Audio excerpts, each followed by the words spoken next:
Wetlands Board to order. The responsibility of this board is to carry on locally the Commonwealth policy to preserve the wetlands and to accommodate economic activities so as to prevent their despoliation. Can we have the roll call, please?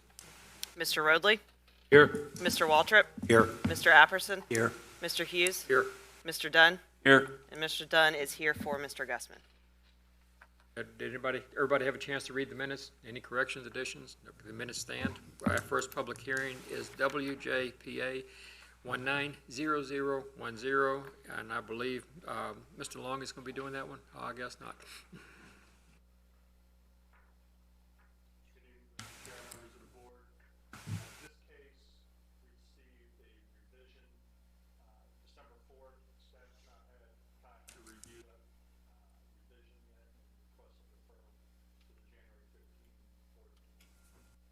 Does that require any action on our part? Is the applicant here? They requested. Okay. However, it was advertised that the public hearing must be open and then left open. Yes, correct. The public hearing is open. Now you're going to make your, I'll make a motion that we keep this hearing open until the next scheduled board meeting. Any objection? None, so. Okay, there we go. Next public hearing is WJPA 190038. Good evening, Mr. Chair, members of the board.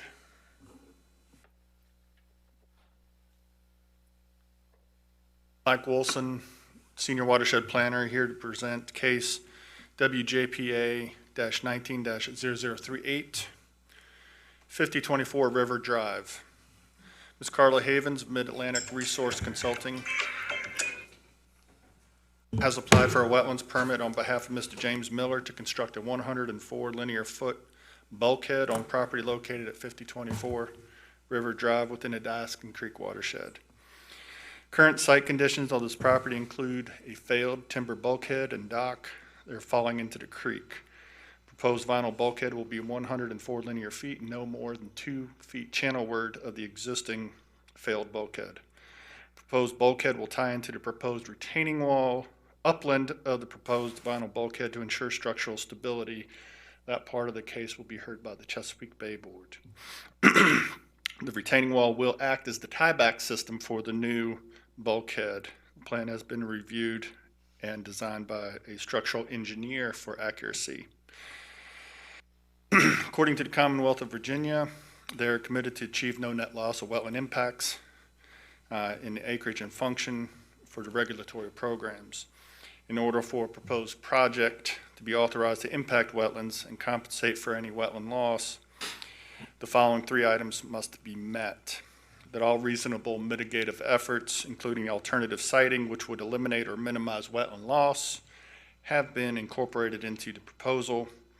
The proposal must be clearly water dependent in nature, and the proposal must demonstrate clearly its need to be in the wetlands and its overwhelming public and private benefits. If the proposed project cannot meet one or more of those criteria, the project must be denied or occur in areas outside of the wetlands. It is staff's opinion that this project meets all 3 of those criteria. Should the board find that the application meets all 3 of those criteria, staff does suggest the following conditions be incorporated into the wetlands permit.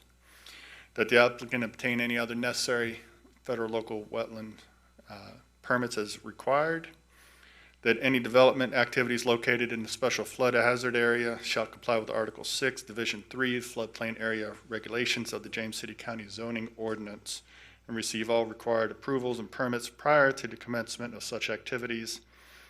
That the wetlands permit for this project shall expire December 11, 2020. If construction has not begun, and that if an extension of the permit is required, written request be submitted to our office no later than 6 weeks prior to that expiration date, which is October 30th, 2020. So again, their request is permit, or they're asking for a 104 linear foot vinyl bulkhead in front of a failed bulkhead.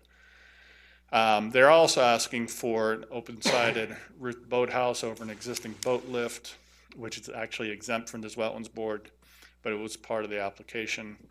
And then portion of that tieback system and the construction of a retaining wall would be heard by the Chesapeake Bay Board. Project location, River Drive, up in the Cypress Point subdivision, right off of Diaskin Creek. Diaskin Creek opens into the Chickahominy River at this location here, just downstream of the project site. There is an existing slope failure that has pushed this landing and bulkhead out into the dock and pushed everything out into the water. Topography of the site slopes gently from the house location down to the existing bulkhead at elevation 4, approximately elevation 4. Floodplain as it exists on this property, and from the application itself, the vinyl bulkhead would be approximately 2 feet in front of the existing failed bulkhead here. Tieback system, which will be shown in greater detail in the Ches Bay case, going to retaining wall system proposed approximately 18 feet upland of the bulkhead. From the plan view, that bulkhead is going to be approximately 2 feet channelward of the existing bulkhead. Some site photographs. The yard, normal tide situation, still holding water. Slope failure that I mentioned in this location. Failed bulkhead here. This is all slid down the slope, pushing the bulkhead out. And this dock has been pushed out as well. All of that would be replaced. View from the opposite side of the property, showing the slope failure, the failed nature of the bulkhead. Again, the permit conditions, should the board approve the permit, would be to obtain all other necessary local, federal, state permits, comply with the floodplain ordinance, expires 1 year from today's date if work's not begun, and then 6 weeks prior to that should an extension be needed. A written request submitted to staff. Be happy to answer any questions the board may have regarding the bulkhead replacement. As far as the slope given away, it looks like the bulkhead was never put in correct, but because that had to move forward to have that bank move like that. Failure of the bulkhead that was there. Mr. Waltrip, I'm not a structural engineer, so I don't know. But what I can tell you is several of the bulkheads out at River Drive in this location have failed in a similar fashion. There is one property immediately next door that has proposed a similar solution that they're proposing here, with the retaining wall approximately 15 to 20 feet back from the bulkhead. And that seems to have worked. What you'll see in the next presentation is they're proposing to eliminate a lot of this earth from the bulkhead to the river, basically essentially make it flat with a slight grade to get that pressure off of the bulkhead. I don't know if that addresses your question or not, but Well, the tiebacks just need to be back far enough that it's not in the slope that's sliding. That's the key to it. correct. This distance here is about, to the slope failure, is about 10 to 12 feet from the bulkhead. The new tieback system is approximately 18 feet back. So they will be in a grade that hasn't failed yet. Other questions? Thank you, sir. Now open the public hearing. Anybody care to speak? This is your, come forth and identify yourself. Good evening, Mr. Chairman, members of the board. I'm Carla Havens, Mid-Atlantic Resource Consulting, 1095 Cherry Row Lane, Plainview, 23156. Thank you, Mike, for a thorough presentation. I have nothing to add. If you have any questions, I'll do my best to address them. Questions?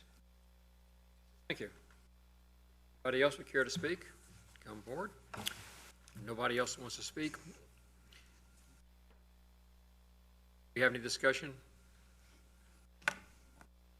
Have any problem with it? Would anybody like to make a motion? Mr. Chairman, I'd like to make a motion that the board vote to approve case number WPA 19-0038. Have a roll call, please. Mr. Rodley? Yes. Mr. Waltrip? Yes. Mr. Apperson? Yes. Mr. Hughes? Yes. Mr. Dunn? Yes. Thank you. Your permit has been issued. Now we have board considerations. I see we have the new calendar. Yes, sir. The January 8th meeting that the board approved last month is actually in conflict with the Planning Commission meeting. So staff recommends that the Wetlands Board adjust their meeting date to January 15th, Can't 5 the planning- o'clock. Planning Commission ought to go ahead and move theirs, don't you think? Well, they did, sir. They were originally scheduled on the 1st. Oh, okay, well, I'm sure we will. Problems with changing the calendar? Okay, the calendar's changed. Do we have any matters of professional privilege? Nope. Motion to adjourn? Okay, we're adjourned. I'll pass it over to you, Mr. Apperson. You can have the hammer and everything. Thank you. Protocol requires that I read this statement before we open the meeting. The responsibility of this board is to carry out locally the Commonwealth policy to protect against and minimize pollution and deposition of sediment in wetlands, streams, and lakes in James City County, which are tributaries of the Chesapeake Bay. Ms. Pearman, could we have the roll call, please? Mr. Rodley? Here. Mr. Waltrip? Here. Mr. Apperson? Here. Mr. Hughes? Here. Mr. Dunn? Here. And Mr. Dunn is here for Mr. Gussman. Any problems with the minutes, gentlemen? Minutes stand approved as read. Moving on, public hearings. First public hearing will be CBPA 19-0133, River Drive. Mr. Wilson, please, sir. Thank you, Mr. Chair, members of the board. This is the companion Chesapeake Bay case for the wetlands case at 5024 River Drive. Mr. James Miller has applied for a Chesapeake Bay exception for encroachments into the RPA buffer for construction of retaining wall and property located at 5024 River Drive within the Cypress Point subdivision and Diaskin Creek watershed. Total lot size for this property is 0.44 acres, of which 64% is located within the RPA. The application does correspond with a wetlands permit request to replace a failed timber bulkhead with a vinyl bulkhead. The proposed retaining wall is acting as part of the tieback system for the new bulkhead.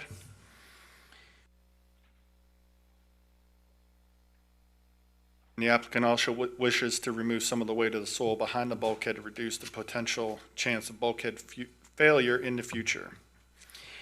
Retaining wall is necessary to keep the septic field and the house structurally sound. The total impacts associated with the construction of the retaining wall equate to approximately 80 square feet of impervious surface within the RPA, the retaining wall being 80 feet long. The total disturbed area is approximately 3,500 square feet and will require an erosion sediment control permit and a land disturbing permit.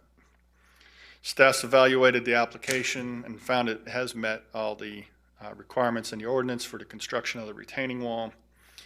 Should the board grant the exception, staff recommends the following conditions: that the applicant obtain any other necessary federal, state, local permits as required. This does include the submittal, review, and approval of an erosion sediment control plan and acquiring a land disturbing permit. That all development activities located in a special flood hazard area comply with Article 6, Division 3 of the floodplain area regulations of James City County zoning ordinance and receive all required approvals and permits prior to the commencement of the activity. that a surety of $250 be paid in place prior to the commencement of work to guarantee the planting mitigation, and that the exception request is, shall become null and void if construction not begun December 20th or December 11th, 2020, and that any written request for exception be submitted to our office no later than October 30th, 2020, 6 weeks prior to that expiration date. So the applicant's request is to construct a retaining wall. Again, property is located Cypress Point subdivision on the Diaskin Creek. And again, the Diaskin Creek, the mouth of that is just immediately downstream of the project. Again, the aerial photograph, the slope failure, you can see here.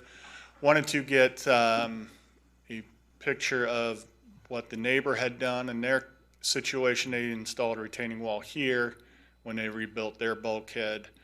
This area is essentially flat, taking the pressure off of the bulkhead, similar to what Mr. Miller is proposing here. The RPAs that affect the property, the entire backyard is within the RPA. Floodplain as it affects the property.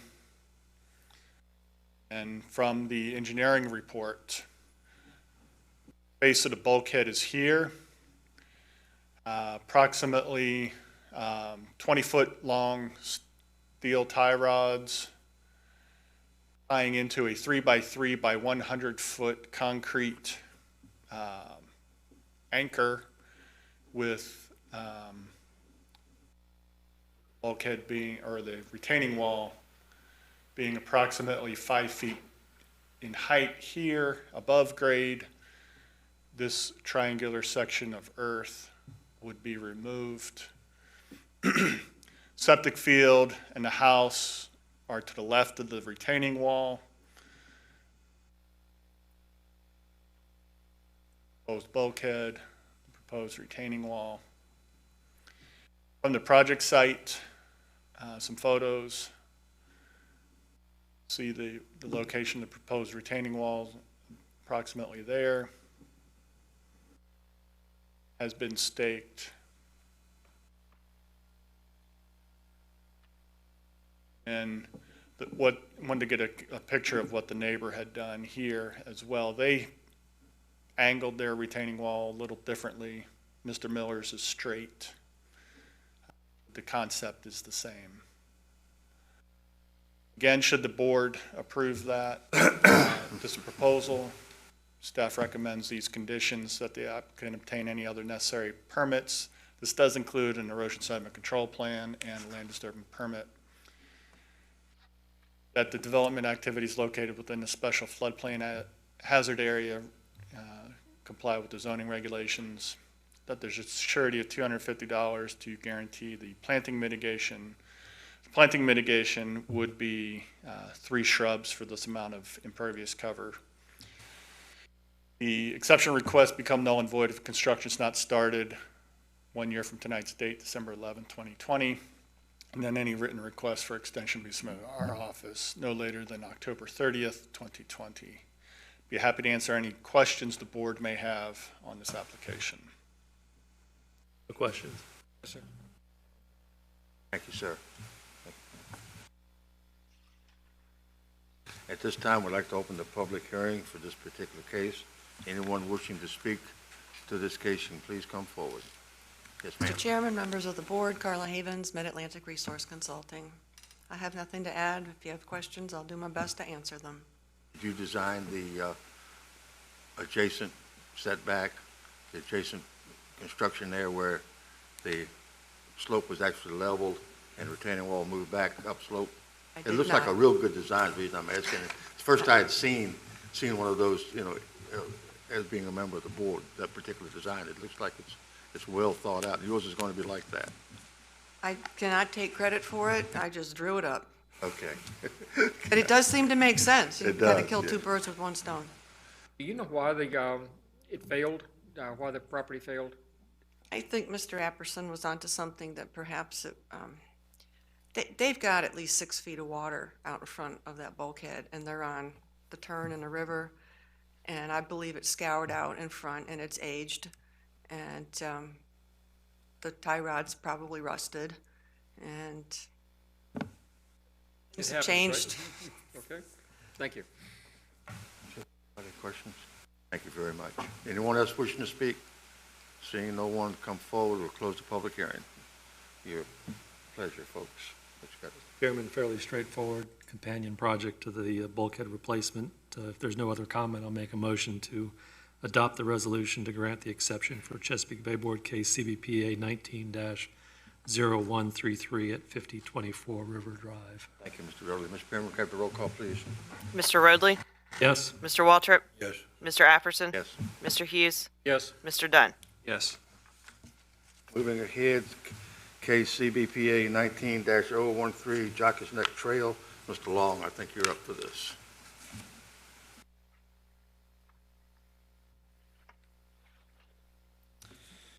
Good afternoon, Mr. Chair, members of the board. Trevor Long, James City County Watershed Planner, here to present CBPA 19-0134 at 2677 Jockey's Neck Trail. Mr. Stephen and Miss Margaret LaCase have applied for a Chesapeake Bay exception for encroachments into the RPA buffer for the construction of a deck on property located at 2677 Jockey's Neck Trail within the Vineyard subdivision in the College Creek watershed. On the vicinity map above, the blue indicating the parcel and the purple dividing the county watersheds and showing the College Creek watershed. Parcel was platted in 1991 before the adoption of the revised Chesapeake Bay Ordinance in 2004. The aerial photograph of the map showing the entirety of the property and the body of water adjacent to it being the Adjican Lake, and the topography of the site. The house is in the most upland portion, and there's a gentle slope down towards the water in all directions. Resource protection area, as it also affects this property, encompassing the majority of the back half of the parcel and the side. Total lot size of the property is 1.43 acres, of which 83% is located within the RPA. Parcel is a peninsula lot extending into the Lake Adjican, as shown in the aerial photograph and on this site plan here in blue. The front of the deck that is proposed here in yellow will overhang the edge of the water to allow for canoe access to the lake. Require mitigation for this amount of impact of impervious square footage equate to the plantings of 3 shrubs. So again, this being the house, the proposed deck overhanging the water is located here. Staff has evaluated the application exception request for the construction of a deck, and the application meets the ordinance conditions in sections 23-11 and 23-14 and should be heard by the board because the deck is accessory in nature. Board may grant exceptions to sections 23-7 if the application meets the following 5 conditions. The exception request is the minimum necessary to afford relief. Granting the exception will not confer upon the applicants any special privilege denied by the chapter by Chapter 23, Chesapeake Bay Preservation of the James City County Code to other property owners similarly situated in the vicinity. That the exception request will be in harmony with the purpose and intent of Chapter 23 of the James City County Code and is not of substantial detriment to water quality. The exception request is not based on conditions or circumstances that are self-created or self-imposed, nor does the request arise from conditions or circumstances either permitted or non-conforming that are related to adjacent parcels. And that a reasonable and appropriate conditions are imposed which will prevent the exception request from causing a degradation of water quality. Should the board find the exception request meets all 5 of the conditions outlined above, staff suggests the following conditions be incorporated into approval. The applicant must obtain all other necessary federal, state, and local permits as required for the project. A surety of $250 be paid and in place prior to the commencement of work in a form acceptable to the James City County Attorney. And this exception request shall become null and void if construction is not begun by December 11th, 2020, with written requests for an extension submitted to the Stormwater and Resource Protection Division no later than October 30th, 2020. Some site photographs of the area in question. Here at Lake Adjican, and this area between the two bushes indicated on the site plan with proposed deck. No pylons will be driven into the actual water. The deck will simply just overhang to allow access with a canoe. So from the other direction, and again, the permit requirements that the applicant obtain all other necessary federal, state, and local permits, that a surety of $250 be paid to ensure the mitigation of the 3 plantings, and that this exception request become null and void if construction is not begun by December 11th, 2020, with written requests for an extension submitted no later than October 30th, 2020, which is 6 weeks prior to the expiration date. I'd be happy to answer any questions the board may have at this time. I just have a quick question. So in the pictures, they referred to it as a dock, and you referred to it as a deck. And a deck would be a new structure that I think would be considered an accessory. So maybe it's just the process, but wouldn't it be easier just to propose as a dock? It could be. I think the intent is probably similar either way, but it is acting as a dock. Yeah. Mm-hmm. Okay. Who owns the bottom of the lake? That is a good question. Mr. Oatley, that would be owned by the Vineyards HOA. I guess the only observation is that our permit, if we were to grant a permit, doesn't convey authorization to encroach over other property unless they have. Mr. Oatley, that would be a private issue between the homeowner and the HOA to grant approval for the dock or deck to overhang the water. If they cannot get that, the deck would be at the water's edge. Very good. Questions?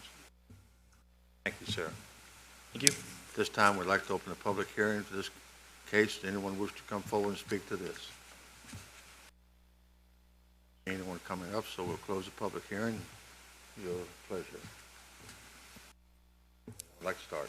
I don't have any problem with it, as it looks like the minimum necessary, and I don't see where it's going to adversely affect any of the wetlands. Is there other decks built on that pond? Oh, Are there other, Mr. Long? are there other decks built on that pond, lake?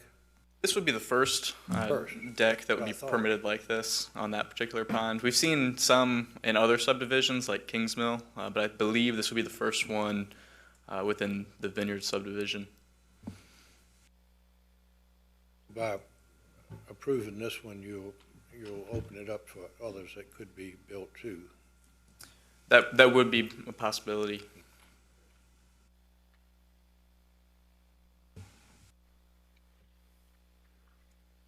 The only thing I would ask staff to do, if they get the permit, is to advise them that they may need permission from the HOA before they start doing something out there and have to take it up. Yes, sir. Are you ready to vote? Is that a motion? Motion, please, sir. Mr. Chairman, I'll make a motion to adopt the resolution to grant the exception for Chesapeake Bay Board case, CBPA TAC 19 TAC 0134 at 2677 Jockey Neck Trail. Roll call, please. Mr. Rodley? Yes. Mr. Waltrip? Yes. Mr. Apperson? Yes. Mr. Hughes? Yes. Mr. Dunn? Yes. All right, we've had, according to my notes here, next case has been withdrawn. Do we hear anything from the staff about that, sir, or do we just move on? Mr. Chair, I just wanted to make sure that everybody knows that that case has been withdrawn. There's no action required by the board. Thank you, sir. Let's move on to the next case, CBP 19-0124, 120 Jolly Pond Road.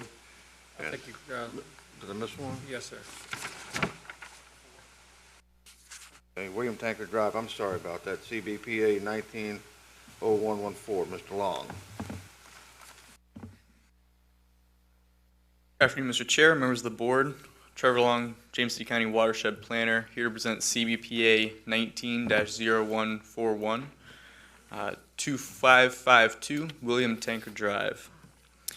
Mr. Robert Fetter has applied for a Chesapeake Bay exception for encroachments into the RPA buffer for the construction of a shed on property located at 2552 William Tanker Drive within the landfall subdivision in the Powhatan Creek watershed. Above is a vicinity map showing the parcel in blue and the purple watershed dividers indicating the Powhatan Creek watershed. The parcel was platted in 2007 after the adoption of the Chesapeake Bay Ordinance in 1990, and the parcel is shown above this lot here outlined in blue, and the approximate location of the proposed shed in the upper right-hand corner. The topography of the site is highest towards the driveway and slopes down towards the wetlands beyond the property, and sloughs off over towards the corner as well. Floodplain as it affects this property is outlined in blue and should follow the contours here. And the resource protection area as it also affects this property in red, coming up and extending into the roadway and the majority of this property. Total lot of size of this property is 0.97 acres, of which 79% is located within the RPA. And the conservation easement also follows the RPA.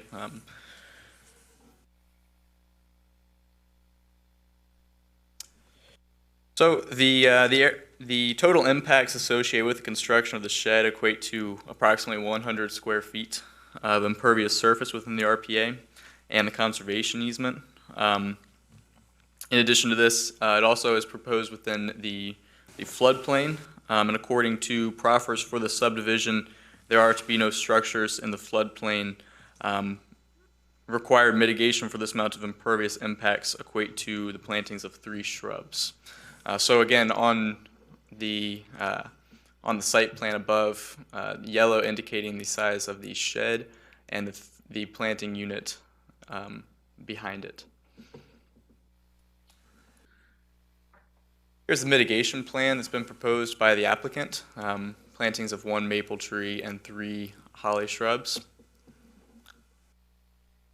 The shed is also being installed on blocks, which will reduce any or eliminate any flooding that should occur due to the implementation of the shed, and will allow water to continue to flow underneath of it. Some site photographs from the property. If you can make out on your screens, there are some PVC pipes within the pictures that indicate the corners of the shed. The proposed shed, here again, you can it shows you a little better in the yellow markings.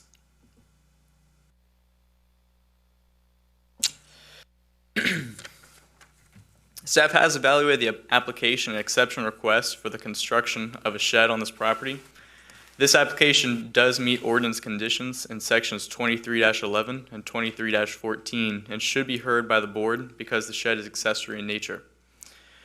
The board may grant exceptions to section 23-7 if the application meets the following 5 conditions. The exception request is the minimum necessary to afford relief.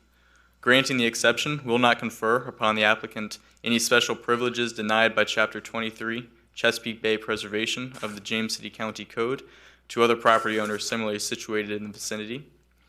The exception request will be in harmony with the purpose and intent of Chapter 23 of the James City County Code and is not of substantial detriment to water quality.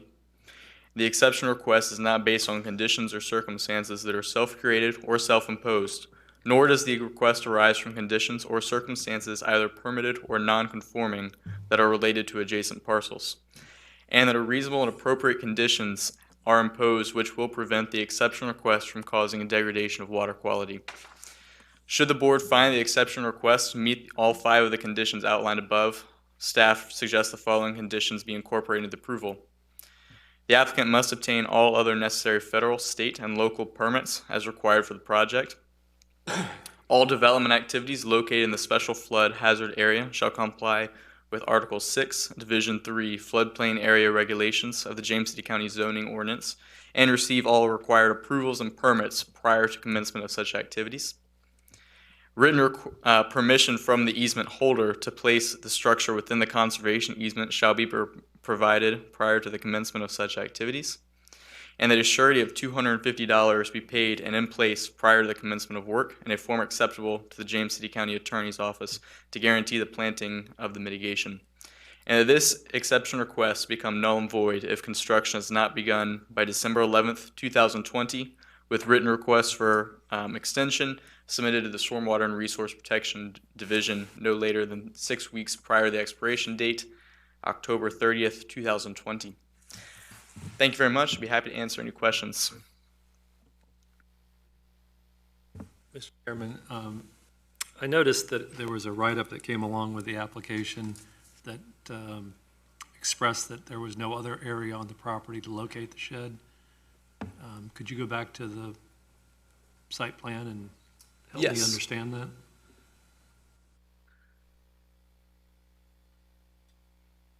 So here's the site plan that has been submitted to the county.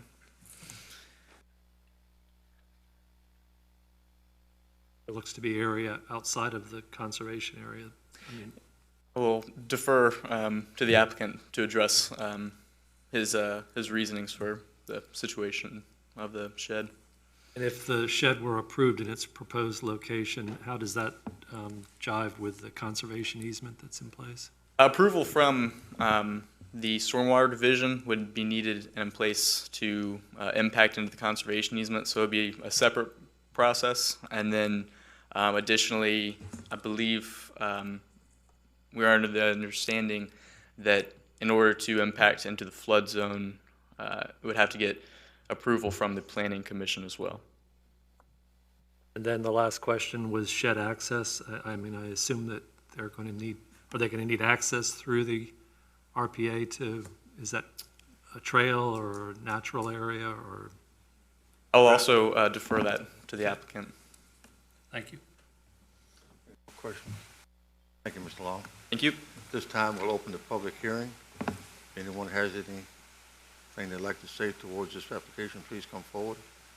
Introduce yourself. Thank you. I'm Henry Singleton. I live across the street from the applicant's house, 2557 William Tankard Drive. I have a couple of comments on his application. First, you know, when we purchased our lots, we all knew the restrictions were in place and were willing to accept those. And, you know, I don't really agree with the fact that, you know, he's going to put a shed in a flood zone that's going to be used for storing garden tools, which could be lawnmowers, chainsaws, blowers, probably going to be some chemicals in there for the yard, that sort of thing. In addition to, I think it's a terrible location for the view for the other neighbors. It will be essentially out our front door. It'll be the first thing we see every day and the last thing we see at night when we go in. And I agree with what Rob said. We all purchased our lots in landfall for the aesthetics and the views and that sort of thing. I think this would adversely affect our view. I think it would hurt our property value, and I think it would hurt the marketability of the properties that surround this. Also, the applicant indicates that there's no other options for locating this shed within or without being inside the RPA. I disagree with that. There's a number of places he could put it in his backyard that he could locate that would not affect the views and do all that. I understand why he doesn't want to. He's got a beautiful view back there, and I appreciate that. But what we did when we ran into the same issue building our house across the street, we proposed, or we constructed a shed. I'll give you a couple of pictures just so you can see what I'm talking about. Those are going to have to stay with us now as a part of the record. The pictures will stay with us, okay? And if you look at the plat that he has, you can see that there's room on the left side of the house to attach that sort of a fixture. We would accommodate exactly what he wants to do. He wants to get his stuff out of his garage, and I don't blame him for that. But this would accommodate that, would not be in the RPA or flood zone, and would not affect any views or property values for the other neighbors. And that's my comments. Thank you. Anyone else wish to speak? Please come forward. Good evening. I'm Terry Ricks, and I am Rob's next-door neighbor. My house is to the east of his, adjacent. We share a common border. We share a common RPA. And I've talked to Rob a couple of times about this, and I just have a few things to say. First of all, I am concerned about a waiver to the RPA, similar to what my other neighbor mentioned, and what that might allow in the future, and what that is concerning, what that's prevented in the past. I've never been real comfortable with the location. I think there's other locations that might be okay, but I haven't had an exhaustive study showing these maps and all these different zones. So, but I did mention that. I think having something adjacent to the house, like Henry and I have, our sheds, and that way we've been able to have electricity in our shed very easily, very cheaply. So that was one option that we discussed. There's also a retaining wall, which has allowed the construction of a cul-de-sac. And I've often wondered, even though that's RPA area, I was wondering if the shed could be right up against that, and then nobody could see it because it would literally be below the top of the retaining wall, which in some areas is 3 feet high, and in some areas is 15 feet high. I am concerned about the view from the neighbors in the street. We won't be able to see it unless we really look out our sunroom. But there's certainly it would be visible as you drive into the cul-de-sac, I think. Although I know he's planning to add additional, I think he called it mitigation items, like trees or shrubs, and he was going to paint it a dark color.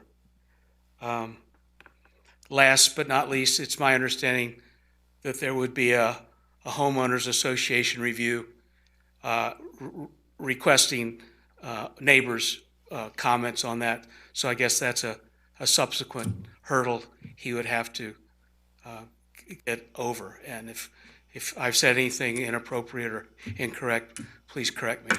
Thank you for your time. Thank you, sir. Just, excuse me, one question. So you have a shed similarly configured attached to the house? Yes, mine's on the east side of my house. It's within the footprint that was allowed. It's not in the RPA. And of course, nobody can see that because our entire house is between the street and that wall. But I have vent in there. I have electricity.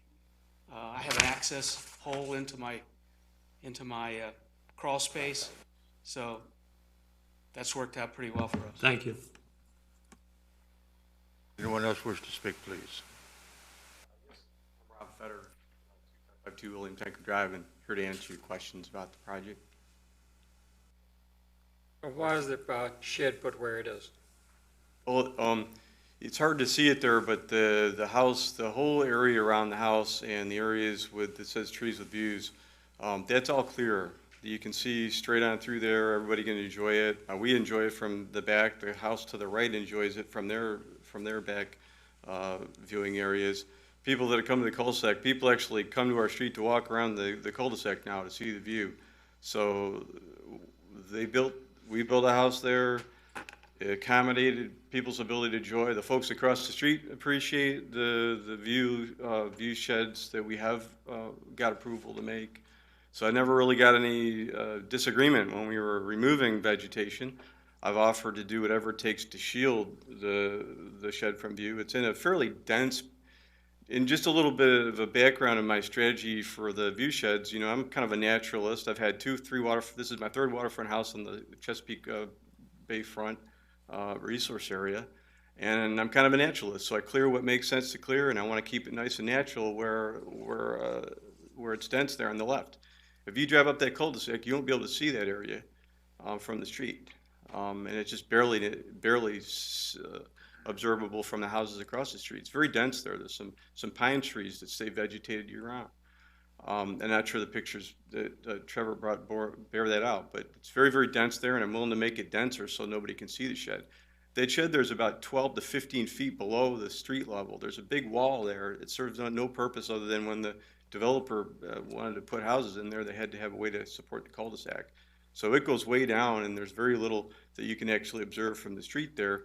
But again, I'm willing to do whatever it takes to shield that thing from view and you never see it. If I put it near the house, it's going to shield people's views. It's going to shield my view. And frankly, I don't think they look that aesthetically pleasing. And I'll go back, when we designed this house, I got lots of input from folks, believe me. The reason why my air conditioner's on the left, the reason why the gas service is on the left, the reason why there's hardly any place you could put a shed on the left of the side of the house there is because of input we received during the ARC review of the building of the house. So the idea that I'm going to go now and put a shed there or try to move everything that they told me to move there in the first place, I'm sorry, I'm just out of good reasons to do that. The other thing is there's an architect retained by the community, and he might not agree with that. He might not agree that that's a good thing. It might have been agreed for the folks that built that before, but I don't think that, basically with what I went through, I'm not sure that I'd be able to do that. Questions? So there, I guess to answer the very simple question, there's not room outside of this location to situate the shed that doesn't create the same issues for neighbors and so forth. Correct. I mean, the area on the right, if I put it on the right side of the house, there's only 10 foot in between the houses. And you know how it is when you go into a development, the houses are close together, right? So we try to keep that open, try to keep all the views around the house, make it look spacious, make it look nice. The house was really designed quite well for a track builder, and the idea we're going to glob something onto the side of it to make a shed and put my tools in. I mean, frankly, I'd rather put a shed out there and hide it with vegetation. And I do think there's an objection to putting more vegetation out there because it is a view area. But hey, that's right now it's got pine trees on it. I don't tend to take them down. Thank you. Thank you. Thank you. Anyone else, please? Yes, sir. Please come forward. A couple of those points. What I'm proposing, or what the picture I gave you, is not a shed. It's attached to the house. It would not affect any views. There's room there. It may require a waiver of a setback for a couple of 3-4 feet, but that's, you know, not nearly as egregious as putting something in the middle of an RPA in a flood zone, when this would accomplish the same thing.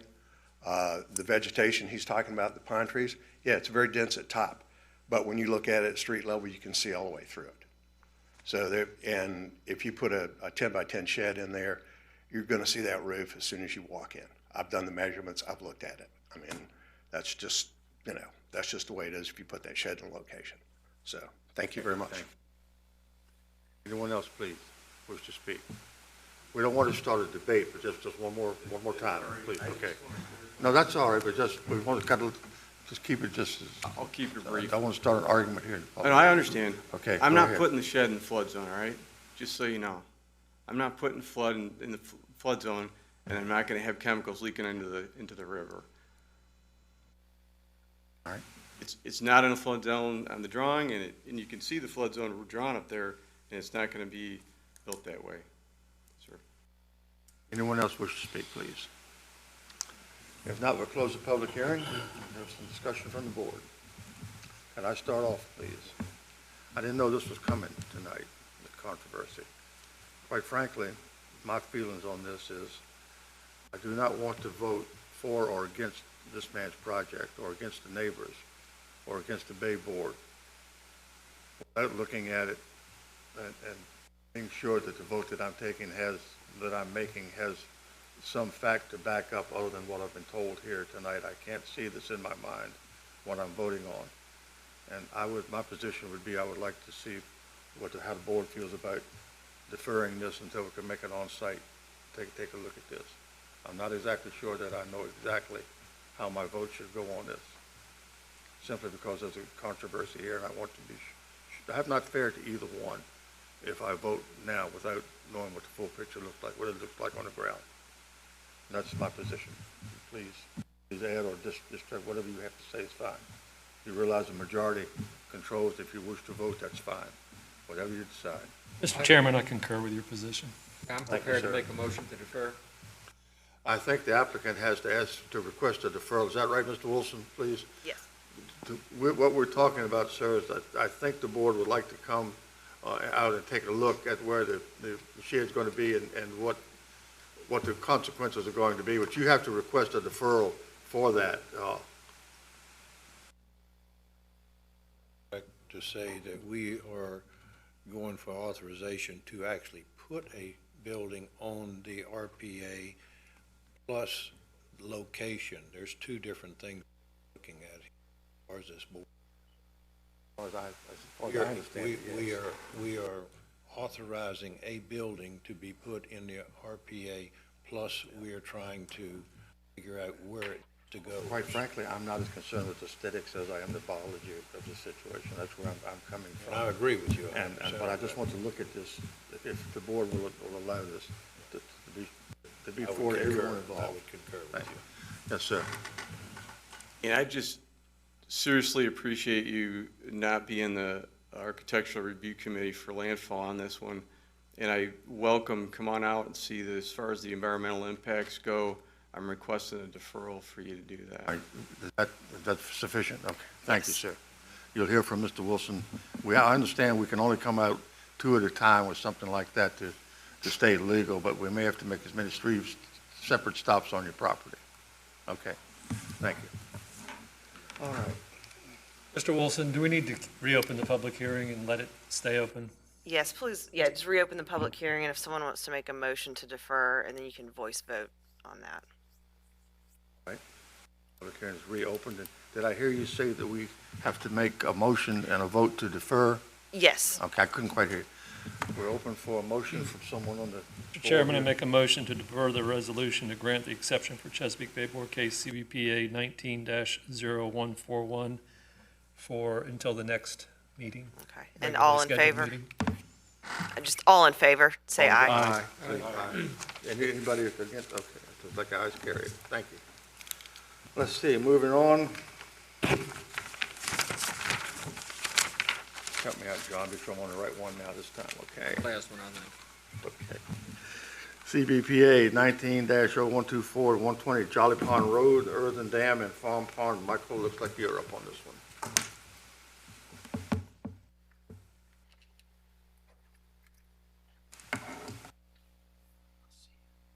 Good evening, Mr. Chair, members of the board. Mike Wilson, here to present case CBPA 19-0124, Mr. Matthew Hipple at 120 Jolly Pond Road. This case was deferred from the November 13 meeting, so staff could take members of the board on the project site to look at site conditions. Mr. Matthew Hipple's request is to post-construction request to construct a farm pond and driveway extension onto his property at 120 Jolly Pond Road. Property is located here near the upper limits of the watershed of Gordon Creek.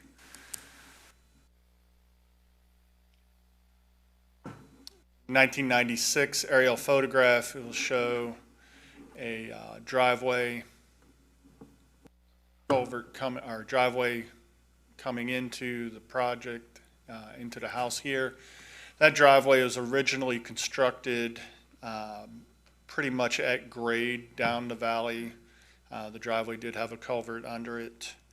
The driveway was approximately 3 or 4 feet above the valley bottom. Over time, through various storms, staff's been told that the culvert would be clogged, driveway would overtop, not necessarily wash out, but it'd be overtopped and potentially making the property inaccessible. 2011 aerial photograph. Sometime in that general time frame, the applicant, Mr. Matthew Hipple, added a standpipe onto the culvert, raised the driveway up to prevent the driveway from being overwashed. let me digress a second. 2004, the ordinance changed. RPA was redefined. Prior to that time, when the original driveway crossing was built, there was no RPA out on the project site. So 2004, the RPA changed. Sometime after that, a standpipe was added to the culvert. The driveway raised up. The toe of the driveway embankment was widened out to allow for stable side slopes of the driveway. 2019 aerial photograph does show a pond in this location that was formed when the driveway was raised and the standpipe added to the upstream side of the culvert. Topography of the project site, this is based off of the 1972 topography, and it does show a valley in this location. This has now been filled, as we stated. Standpipe, it's a little hard to see in this picture, but it's approximately in this location. And the water level is approximately 6 inches below the top of that standpipe in current conditions. When it was initially constructed, the standpipe was significantly higher, flooding Mr. Mark Hipple's property, which is upstream here. Mark and Matt had a discussion. Matt lowered the standpipe down so it no longer flooded Mark's property. And if I've gotten any of that wrong, I'm sure I will be corrected during the public hearing. RPA, as it now affects the property from the 2004 ordinance revision, there are wetlands downstream of the driveway culvert, and those wetlands are continuous and contiguous to perennial streams downstream. From the site plan from the most recent plat of the property, when property was subdivided by the father, Thomas, to give some property to Matthew, to Michael, and to Mark. They subdivided some of the property out there. That's where this drawing comes from. There, you can see the existing access easement here. That is the impoundment structure, as we see in the aerial photographs. The area in yellow is the approximate location of or limits of the pond that it was created with the addition of the standpipe. And then this property, new parcel 2, has been sold, was formerly owned by Michael Hipple and is now owned by somebody unrelated. This new parcel 3 is Mark Hipple's property, and then this is Matthew Hipple, his property. Again, the RPA, the farm pond, some photographs of the site. I do want a clarification, make a clarification to the presentation that was presented in November. It looks like this is algae on the pond. It is not algae, it is actually duckweed. The distinction from a water quality standpoint. That is the standpipe that has been lowered, that's existing. It's approximately 6 inches lower. The water level is approximately 6 inches lower than that. You can see up in this photograph here, there is a fence out there that is on the property line between Matthew and Mark's property. Mark does own some livestock, and the Colonial Soil and Water District will be getting involved on Mark's property to come up with an appropriate soil and water conservation agricultural plan to address nutrient loading and animal stocking on Mark's property. Some downstream photographs of the property. On the left, we have an aerial photograph outlining the various parcels. Do want to point out that this parcel here is common area for Windmill Meadows subdivision. This is the Windmill Meadows detention basin, it's a wet pond. Outfall channel is in this location, that darker green area. I do want to point that out to the board. This first photograph is on Matthew's property, it's downstream of the embankment, looking at the wetland system. The second photograph here, similar location on Matthew's property. Third photograph here showing a channel. And I may have the exact location wrong, but it was supposed to be on Michael's former property, the immediate downstream neighbor to Matthew. Another photograph here. You can see in these photographs, the channel is well defined. I would suggest to the board that this channel in this location is not experiencing degradation. We can see the side slopes, while they are steep, they are vegetated with moss. There's been significant leaf fall recently because of the time of year, but the storm events that we've had have not washed that leaf matter completely away, indicating to staff that there's not high velocities of stormwater going through that system. Further down this property, further down the system, and I believe this is on Michael's property. This is Windmill Meadows property. This is their outfall channel. And from this point down on the system, the channel does appear to be experiencing degradation.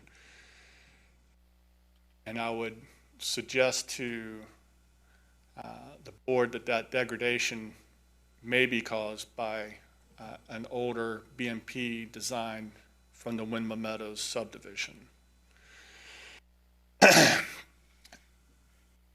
As previously proposed last month, should the board wish to approve the after-the-fact permit for the project, that the applicant obtain any other necessary permits that would have been required. And the second condition here is an either or. If the board wishes the driveway to remain in its current configuration, this would go away. If the board wishes the driveway to be removed and restored to the approximate 1996 configuration without the standpipe, then the standpipe draining the pond and stabilizing the area would be required. We also put a condition on that the approval would become null and void if this work, should the standpipe be ordered to be removed and the pond drained, that all that work has to be done by December 11th, 2020, or exception requests become null and void, and that any written request to extend that permit be made 6 weeks prior to that expiration, which would be October 30th, 2020. I'd be happy to answer any questions the board may have on this matter. Mr. Chairman, is that there was a email you had received before the previous meeting with concerns expressed by Mr. Hippel. Is that still stand, or has that been withdrawn? That still stands. If it is to be withdrawn, Mr. Hippel is present tonight and could make that withdrawal should he choose to do so. Wilson, you indicated that the roadway in the pond was put in by the applicant? That's my understanding. It was either Matthew, or it could have been one of his brothers or his father. That part I would leave to let Matthew clarify. But my understanding is he did the work. What does the stream bed look like for the outlet from the older BMP? We did not go up on Windmill Meadows property specifically, but I can show you in this case, in this photo here, number 5, this is the outfall channel coming into the system. And it is, doesn't show up well here, but the side slopes show signs of erosion, they're bare. The channel itself shows signs of incision, which would indicate to staff that a lot of velocity has come through pulsing through during storm events. And we have typically seen that scenario play out in the older BMP designs. Stormwater regulations were revised 2 or 3 years ago, and things are more stringent now. But we can't go back on a previously approved subdivision and require they meet or convert their BMPs to the new standard. Wilson, does this pond serve any benefit to the water quality? Staff's opinion is that it does serve a water quality benefit from the animals that are upstream on Mark Hippel's property. And then it'll be, once Mark Hippel gets his agricultural conservation plan in place, water quality would be improved even better. The water quality in the system will be even better. This pond's not designed as a retention pond, but it effectively is it a retention pond? It's acting as one, but you are correct, it was never designed as one. If the roadway wasn't there, there was never a roadway there, would there be any difference, in your opinion, downstream as how that, I guess, branch, or that's what we used to call a branch creek would look? In this location here? Yes. No, that would look the same. The impacts we're seeing in this situation at this location, in staff's opinion, are not coming from the road crossing, but rather from Windmill Meadows subdivision. So from where his driveway is where the pond is, and so from the driveway down to this point, do you feel it's any difference by having the pond there, or if it was all there naturally? Are we going to call that a creek bed, stream? I don't think it would look much different with or without that. So the only thing that's happening now is this pond is acting as a collection for the animal waste or whatever that's coming from another piece of property that the applicant has no control over. Correct. I looked at the, right up there, of trees, very easily that the growth bottom there was healthy and normal. I didn't see any evidence of any smothering at all, any loss of vigor. in the plants downstream. I think there's a question you were asking. I didn't see any. Chuck went to walk the stream. He could speak to that too if he wanted. If he wanted to, he actually went down in there and looked at it. Mr. Chairman, the area downstream of the existing impoundment is fairly natural bottomland wetland. No scour that I was able to observe in that area. And it's apparent that there was seeps that were helping to feed that. I think the board has adequately captured the function that that pond is serving, even though it wasn't designed as a BMP. I echo Mr. Wilson's concern or desire to have an agricultural conservation plan put in place on the adjoining property. While it's not blue-to-green algae in the pond, it is duckweed, and it's a lot of it, and that will have the same negative water quality effect over time if that gets too prolific and starts to die, and then that pond will become eutrophic. So there is concern for the maintenance of that area through some type of agricultural plan. In looking at the history of this project and the timeline for construction, whether it being RPA or not being RPA at some point in the past, and then that changing over time, I can certainly understand perhaps the confusion that existed once the road was put in place. Because it's my understanding that that was not RPA when the road was originally constructed. That is correct. Yeah. I can understand the mix-up there and not understanding that when the road increased in elevation and increased in width, and then the standpipe was put in place, that it was a regulated activity at that point. Those are my comments. Thank you, sir. Finished. I am, sir. Are you, any other questions for staff? Not yet. Okay, that's going to close the staff report, and we'll move on to the public hearing. Does anyone here wish to come forward and speak? Now's the time to do it. Yes, sir.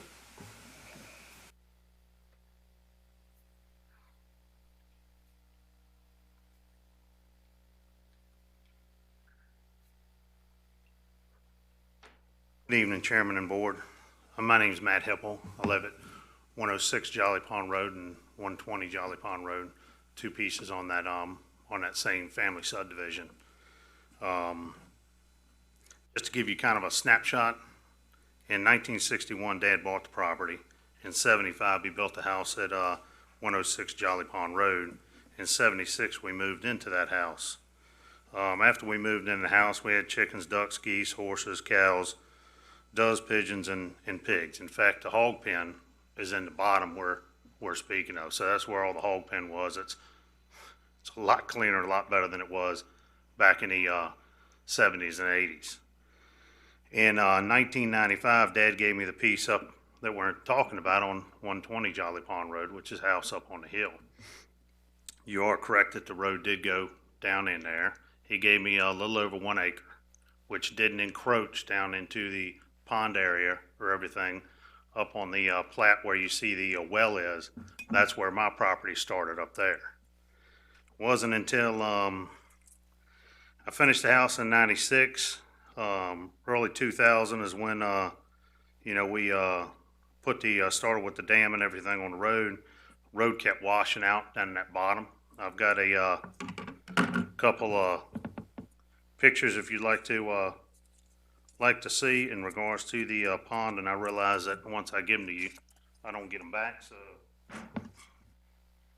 you can see the road down at the bottom for it. And that was the original road going down. The placement of road, then after that was placed exactly in the same spot, right on top of it. The existing pipe that used to go under the road was crushed halfway, so that old pipe was pulled up. We put a new section of pipe in there, heavier duty, bigger grade pipe, put that in the bottom, turned it up, built the dam up, road up, and then it created the wetland section beside it, the pond. So at one time, Mike is correct, the standpipe was tall. It was impacted my brother's piece of property, Mark. He came over, he apologized, he couldn't be here tonight. He had to work, but he came over. We talked about it. I said, as soon as the level goes down to the edge of your property, we'll cut it a few inches off lower than that to help with anything washing up on your property. The, on the dam itself over, after we got the dam established and everything put in, I went in and put the, rock armor at the bottom of the pond all the way up 2 foot above the current water level right now to protect the side of the dam, to keep anything, rodents or anything, if anybody, is aware, muskrat or anything like that tries to dig into that area, that's your weakest point in the whole thing. So I established that all the way around and beyond the edges. So that's all in there to keep anything from coming on through there and tearing up the dam. Last thing I want to do is mess that dam up in regards to coming across. That's access to the property. If we have a heavy rain before, it was tough to get down through there. I could get through there in the truck and everything, but car or anything like that couldn't come up to the house. Also impacted, my biggest concern was I have 6 children. The biggest concern was the house catching on fire, happens to be down there, and water coming across the road. How easy accessible is it for a fire truck to get up to that point to take care of emergency services or anything like that? So, Dad, once in 2013, Dad went ahead and gave me the property. So that's how I inherited this issue that we currently have in front of us. It was my dad's property. It was access to my property, but as that family subdivision is in there, the access goes across the current property owner. There's a 20-foot access across all properties to get to each houses in there. Currently, Dad passed away 2016. He gave me his house and his trust, his house and 7 acres that went with it. So now the access to all those homes in there come across my property to access in. It's 20 foot right away to come to each of my brother's houses too, to get off of Jolly Pond to come in. The driveway has always been, the standard piece of the driveway has always been 14 foot. The original driveway was that. The other driveway's that. The access path across was 20 foot wide. So that's the base of the roadway coming in. As far as walking it, having people look at it, there's no degradation of the stream on my property or the next property from me. The backside of the dam has never washed out, never gutted. There's never been a water overrun the dam since it's been in, so there's never been a storm that's overrun that dam. We've had a bunch of hurricanes, rain events, 100-year rain events, and it's never overrun that dam. It's never weakened the dam, never had an issue with the dam. The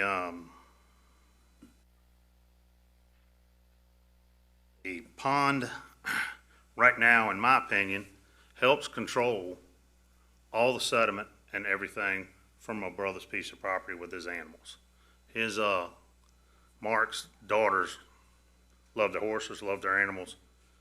We've had animals on that property since the 70s, and I have no problem with the animals or anything it does up there. He's looking at and working with the agency to establish better grasslands up there for it, split his property in half so that he can establish yard on one side and then rotate those pasture areas. That's it, unless y'all have any questions at this time for me. Let me ask a question. Yes, sir. The size of pipe, when the road was originally built across the culvert, as far as the size, has it changed to allow more water or less water to cross the road, the dam, than what was there originally? I think the only difference is that the pipe is a different structured pipe. It's a heavier duty pipe. The one that was in there was a metal pipe. They're about the same size. It was a one of those corrugated pipes. So anytime you had, and it had probably about a foot of stone coverage on top of it. So anytime you had a bigger truck come across there, and so, you know, those pipes, there's another pipe that feeds off my brother Michael's current or old piece of property that feeds onto that pond that he put in to run some of the runoff off of his pond or his property before he sold it to feed into that same pond. That's a smaller pipe. It's corrugated. If you look through the pipe, it's half crushed as it is. It doesn't have the proper coverage on that piece that was put in across that. And that property line, the right-of-way is in the center of the road. So, but same condition exists now on that used to exist on the other one before we pulled it out. Well, I think key of this whole thing is that James City County wants to protect its streams and property owners and try to do its best to satisfy everybody and protect James City County because of the streams that it drains into. Looking at downstream here, I do know that water that sheets over a wide area doesn't wash as much as if it's in a sharp channel, which looks like to me that this sharp channel there, which will wash with a volume of water going through it, it'll wash quicker. I don't know if anything. That channel right there is actually two pieces of property from me. That channel's been there since we've been there and deep like that. In fact, if you go around the curve just slightly, you can see a structure that's buried in the side of the hill that's bricked where they used to run moonshine out of there, and the guys got arrested. And you can see some of the old barrels still there that have axe marks in them from when, and I think it was good clean water, so I think that's probably why they run that at the time there. But the fellow who used to caretake the property for Dad back in the 60s, he got arrested a couple times for running moonshine off that same piece of property. But what you're saying is that no more water is traveling through that area than it was originally. Correct. Because regardless if the pipe is at, in my opinion, this level or sitting at ground level, whatever volume of water comes from upstream of me is going to go through that pipe at the same rate, regardless if it's high or low. Any other property owners that have a problem with this, their property being backed up or anything? You got horses, I think, up above? Mark does. And Mark's got, that is going to be covered under a separate situation where they can take and treat it from the horses and stuff, you're saying. That's going to be done. yeah, what they're going to do is when they get that established as far as the grasslands and everything there, that will take a lot of that nutrients that's coming from the horse manure and all that's coming to the pond. That's going to address that issue there. And that's what Mark's working on. And that's on my brother on the other piece of property from me. When the pond was put in by, Dad's intention, when the pond was put in by, in fact, all of his brothers put it in. And when it was put in, the dam across the road, it was lifted to accommodate getting access up to the property and maybe holding a little bit of water in there and controlling what was running off from prior, so.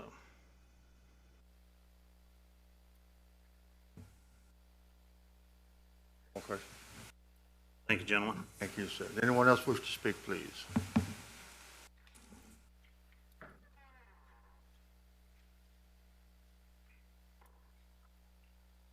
Mr. Chairman, members of the board, Michael Hipple, 821 Arlington Island Road. I used to own the property right next to it. I own the next piece connected to the other property that I owned and also is connected to the stream. The picture you see right there, that part of the stream is on the Bowker's land. That's further down than mine. And if you came up the stream, you would see where it is deteriorating due to this pond. It's not as much of the water flow as the volume of water that comes out at one time. It's the same thing as flushing a toilet. So that pond fills up and gets a flush, and when it does, instead of it rolling down naturally like it would, it's being flushed down through there. Now, I don't want to cause any problems or any issues or anything else as far as the road and everything else, but when the road was originally, I put the road in and built the houses. So the road that was originally in is the same size pipe as what's in there now, and it took care of the water. The only problem is when we had a flood, and now it's taken care of from Windmill Estates, that water that used to come off the field when it was a farm came down and went through that same area. Once Windmill Estates came in and put in their BMPs, that took that water off of our property. So that volume of water that was coming through years ago got diverted into the BMP that is a Windmill Estates now. I want to see the standpipe removed and the water allowed to go back to what it naturally was. We spend a lot of money, just approved it last night here in the same boardroom, of stream restorations and projects we have going. We spent millions of dollars in James City County restoring streams. At this about 2 years maybe, year and a half, 2 years ago, there was equipment in this stream. And I have pictures of that, and y'all have those pictures. And when you see that equipment in there, that equipment was in this bottom of this stream, taking even more dirt out of it and moving more dirt. Now, we're both in construction, and we know what we can and can't do, where we can and can't go into. And that's a known fact. And this just didn't happen overnight. It's never been a farm pond.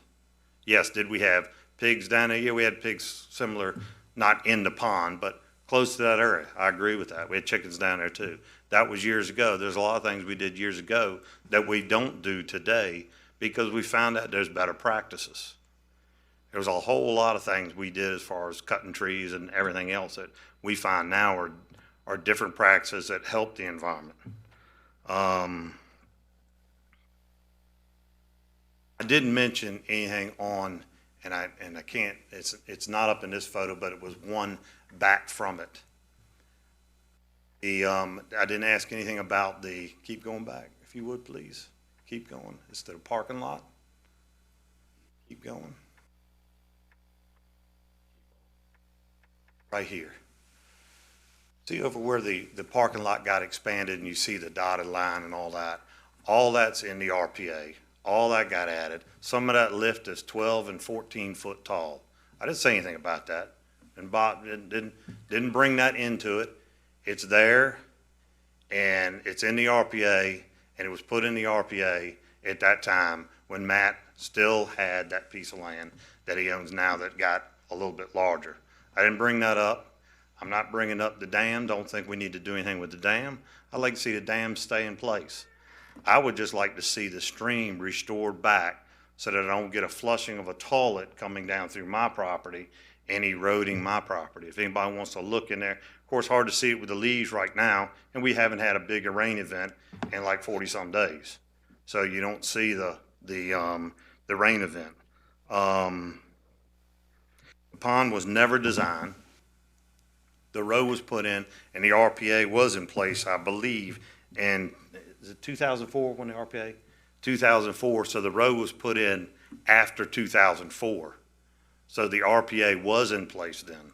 When I put the road in, I put it in the county specs and all that, and had to go through the county. They even came out and watched us put the gravel on the road to verify it. And I even asked the young lady, I said, we're not gonna take the gravel up. And they said, well, we have to come out and look at the gravel that's being put down to make sure we have enough. So the coverage and all that. The pipe that goes from my place, which he's talking about, I put that in because it was going across the road we share, and it was eroding that off. So I dug it under the road, and it didn't get crushed till this equipment went back in there again to the pond to dig it deeper.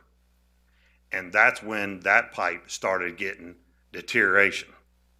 So there's He's very correct on a lot of things. There's a few things that may have been missed, and that's understandable. It's very tough to remember everything when you're in front of a body. But all I'm asking is that the standpipe to come down, the stream to be restored. And my brother's property, they're working, that's Mark, they're working with him on as far as getting everything, as far as grass planted and that sort of thing, so he can manage that.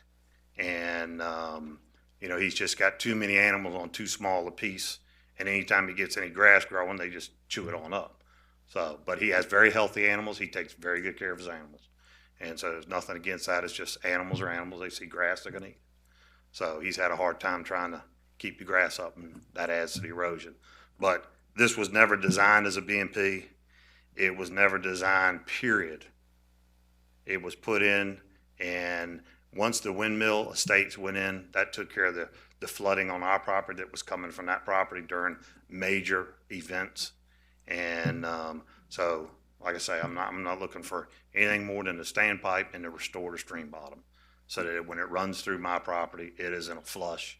It runs through naturally like it's designed to do, and it's done ever since the earth was created. Thank you, gentlemen. Appreciate your time. Thank you. Anyone else wish to speak? Yes, sir. Sure, yes, sir.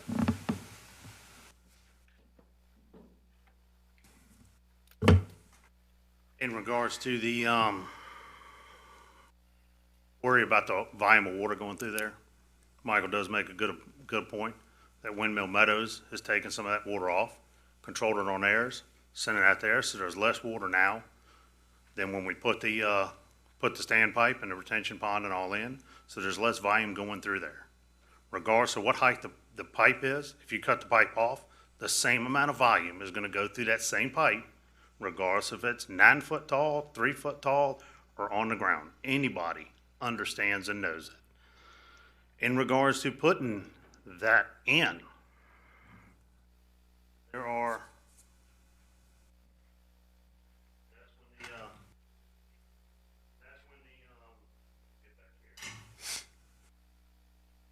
that's when the pipe was being placed in there. That's when the soil was being put in there and everything was being built in there. Also, you can see on the back of that Michael J. Hipple Builders pickup truck, on the trailer, is the pipe that's going in that ground.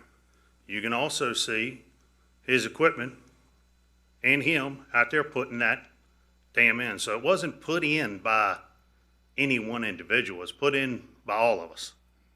And to come in front now and say, by the way, we want to go in and cut this down, or we want to change it, and the complaint being issued by the individual that put it in is wrong, no matter how you look at it. I apologize for it getting to this point. But there's the information. And if you have any other questions, I'll be happy to answer them for you. Okay? Thank you. Thank you, guys. Anyone else wish to speak, please? Yes, sir. Yes, sir, sure. Yes, sir. No good deed goes unpunished. That's a very true statement. And yes, I did help my brother with that and will not deny that. He's exactly right. He told me that he was going to get all the permits necessary and never did. I can't hold him to that and can't make him come down and get the permits. But he said, don't worry about it. I'll take care of all that. It's my property and everything else. He worked for me at the time and asked me, we got the dirt came from the prime outlet when they made the addition, when Henderson was doing the work and drove it out there. That's exactly right. So the pictures you're seeing are true. Thank you. Thank you. Anyone else wish to speak, please? All right, we'll close the public hearing, board discussion. I'd like to start. Well, I guess I'll start. I went up there, I guess a couple week or so ago. It was warmer than it is today. And I took a look at it. When I pulled down there, I said, this is an algae pit, you know, this looks horrible. And then I was corrected that it's not an algae pit. I wasn't aware that they had the livestock upstream from this. I can appreciate what livestock do. When I was a kid, we had horses and cows and chickens and had a goat for a while. So they can make quite a mess. It appears to me that right now, that this thing is acting as a retention basin, that everything that comes from upland goes through here. And at some point in time, if water gets high enough, it goes through the standpipe and goes down the creek. Now, I don't have a problem with the way the thing sits. I don't know that I would approve it when it came in here. If he applied for the license, permit today, and nothing was done, I don't know that I would approve it, but it's there. And I don't see it as adversely affecting the water quality. And the only thing I think we can be concerned with is water quality. And is the water quality any better or any worse than it was or would be? So that's just my opinion. I'm not an engineer. Thank you, Mr. Hughes. Else wish to speak? Mr. Wilson, do you have a picture of the area immediately downstream of the dam?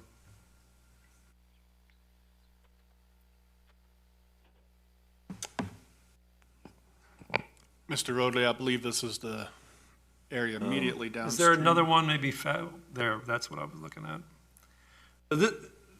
Just for so we're all clear, this is what we saw when we were out in the field. I have a picture in my camera that's very similar to this, where you have a braided system downstream that is reminiscent of a bottomland hardwood swamp.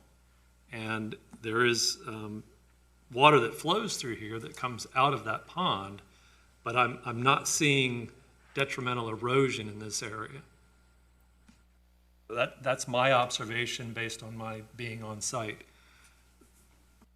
The comments that were made with regard to the function of that pond, I don't disagree that it is functioning as a quasi-BMP. And you're also correct about the water quality concerns that we're supposed to be paying attention to. So if we're not having an eroding stream bed and immediately downstream as a result of the dam, and so we're not losing sediment that's contributing to the eutrophication of the waterway, I'm looking at the pond itself, and is the pond having a positive or negative effect? And I think the pond is having a slightly positive effect, but it is overwhelmed with the input that's coming to it from the livestock.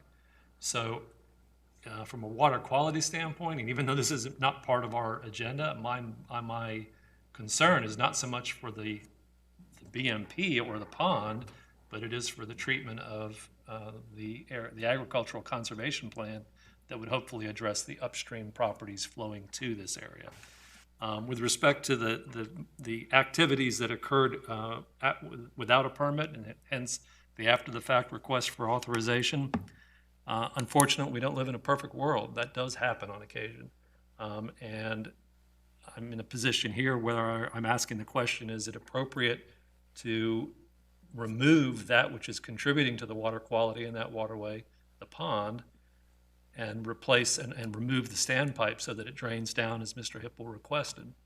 I'm in the position of thinking that that pond is actually serving some positive function, so I'm not inclined to make that recommendation. Those are my thoughts. I'll concur with Mr. Rodley. The backside of the dam, the bottom line there, looks healthy, functioning. The pond is serving a nutrient trap, and so there is a improvement in the water quality that I don't change that water quality necessarily if we remove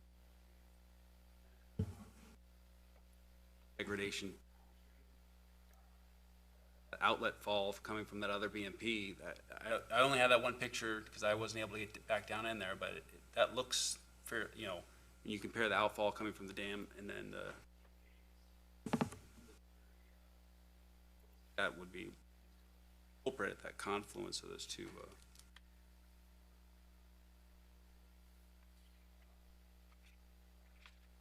Thank you. Do you have any information as far as the adjacent BMP that's coming from that development on the rainfall? Have a standpipe for that it overflows to? Wilson, can you hear this when you have a rain, does both ponds fill roughly? If you have the same rain in the same locality, the same time, the outfall when it reaches, when it starts flowing through the discharge pipe, are they consecutive, are they flowing at the same time when they reach the maximum height, or do you know? We don't know. Because that would, if you had both flowing at the same time, if you had a hard rain, that would multiply as far as the amount of water that would flow downstream to cause erosion and stuff. That's where I'm trying to figure out here a little. I believe I understand your question, Mr. Waltrip, since I am not a professional engineer, I'm going to try to keep it down to my level of thinking. In theory, it's possible that both ponds could discharge at the same rate at the same time. It's highly unlikely because of the existing land use characteristics of both watersheds. So to answer your question, staff just doesn't have enough information to determine if that's the case. That both ponds discharge at the same rate, at the same volume of water at the same time. So we just don't have enough information. Are you getting, when water comes out of a standpipe, are you getting the velocity at that point when it starts flowing as you would if it was flowing and you had a hard rain through a standard pipe? Does velocity change when it goes through, comes above the full level and it starts overflowing? Or if you have a pipe and you have a hard rain and it flushes through straight, does that change anything? Does the velocity of that change? Now we're getting into engineering, but I'm just, again, in my mind, I'm trying to figure out here. Velocity is dependent on the head, the volume of water above the pipe. So it would depend on a lot of different things. Again, we don't have enough information to know what the velocities of the two different scenarios that you are trying to understand. We don't have enough information to determine what those velocities are.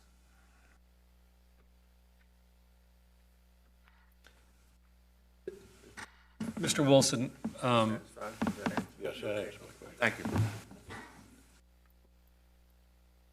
in your opinion, did I accurately characterize downstream conditions in terms of the stability of that system immediately downstream of the pond? From what I saw, yes. And it is your opinion that the degradation that you witnessed further downstream that I did not go look at is perhaps a combination of factors, including the discharge from this Windmill existing Meadows. the BMP that we're seeing on our screen? That's correct. Thank you. Thank you, Michael. Do you have any? I guess it's my turn. I'd like to start off by saying that Mr. Hipple, the father of these three brothers, excuse me, is a dear friend of mine. And Mr. Hipple would have done nothing to compromise the environment as he saw it at the time, any more than any one of us in this room would have done. At the time, it looks to me like there was a road built to get to a person's house without any particular thought of doing any harm to anything of the environment. Nature, in my opinion only, has a way of healing itself if it's left alone. And I think that probably if we'd have seen this dam when it was first built, we would have had some off-site erosion. I doubt if there was any silt fence in place. At the time, it wasn't even required. Nature has, in my opinion, healed the scars downstream where it was left alone, based on the pictures that we see and the growth that I see on the plants that are located on the side of the riverbanks, swamp bank, whatever you want to call it. There's no more damage going on there right now. I agree with Mr. Rowley, with my concerns more is with the nutrient load coming from upstream from the livestock. I think that's where our influence could be placed to perhaps put cleaner water back in the James River, is by removing some of the nutrient load. All of the nutrient loads comes downstream. Quite frankly, I was surprised to see the quality of the water in the pond itself. It almost looked to me like it was, it had been drained and refilled with fresh water. It looked so good. And that's because Mark, the brother uphill, they take care of their livestock and they take care of their property.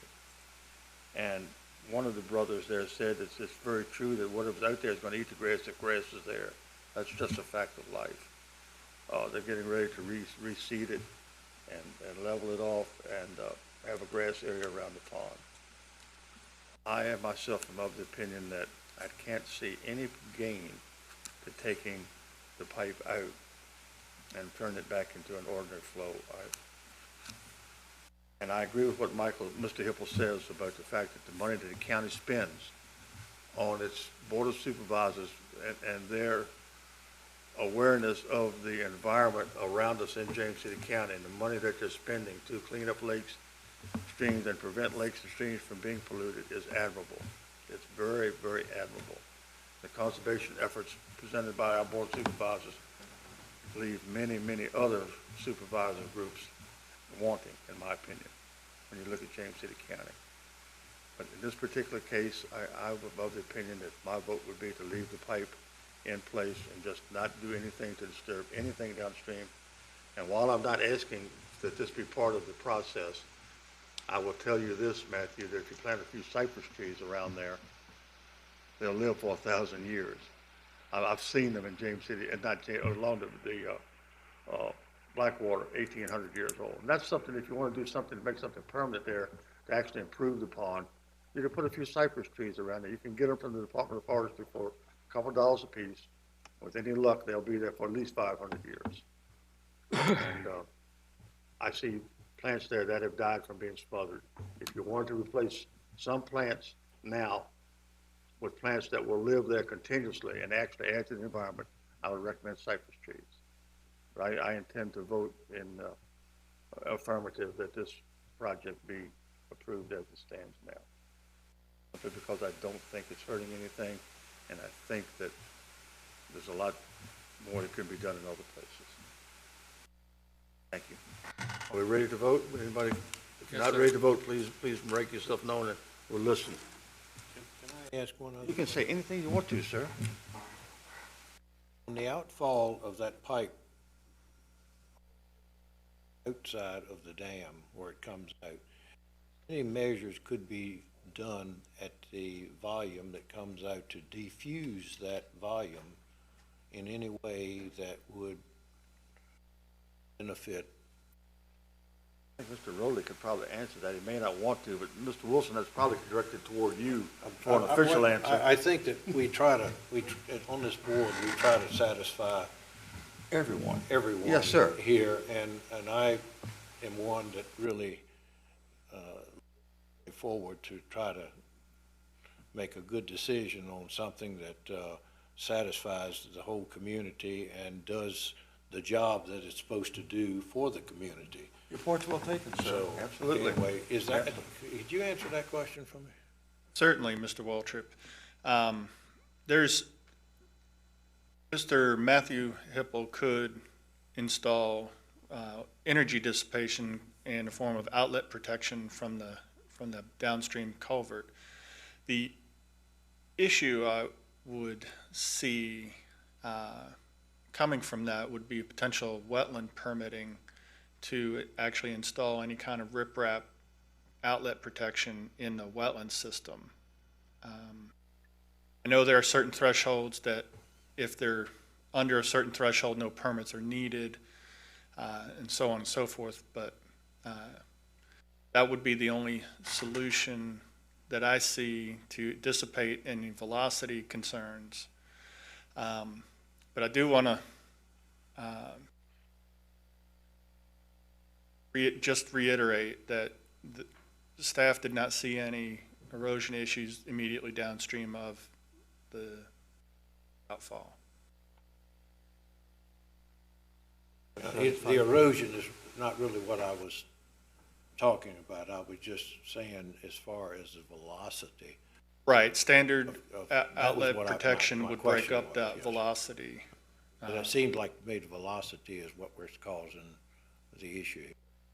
Well, but in fact, velocity causes erosion, so Yes. that's, it's the peak flow attenuation that BMPs hopefully achieve that address the downstream scour that occurs when you have the mass of water that you were referring to. So I'm struggling, if we had downstream erosion just downstream of the dam, then an energy dissipator would certainly be appropriate to help slow the water. But I just didn't see it there, so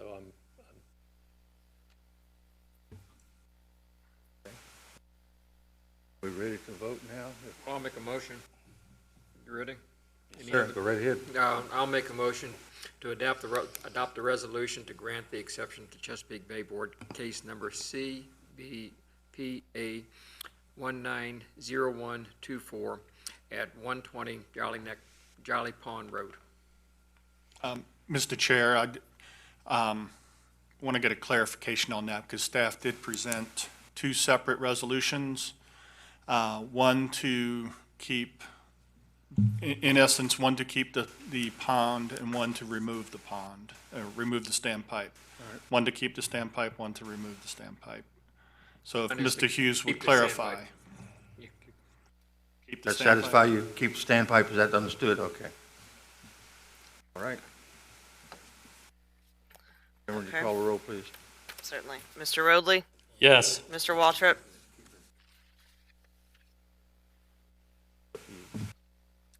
Yes. Mr. Waltrip? Yes. Mr. Apperson? Yes. Mr. Hughes? Yes. Mr. Dunn? Okay, the permit's approved. Michael, Matthew, I can't come up with your name right now. Tom, thank you all for coming out. Thank you very much. Thank you very much. Tell Mark I said hello. Tell Mark I said hello. Okay. Okay. Yes, sir. Board considerations. Again, just like the Wetlands Board, we have a conflict with the January 8th meeting with the Planning Commission, and staff suggests that the board approve the, moving the date back to the 15th, same time. I don't see any problem, sir. Thank you. Motion to adjourn? Yes, sir. We stand adjourned. Mr. Wilson,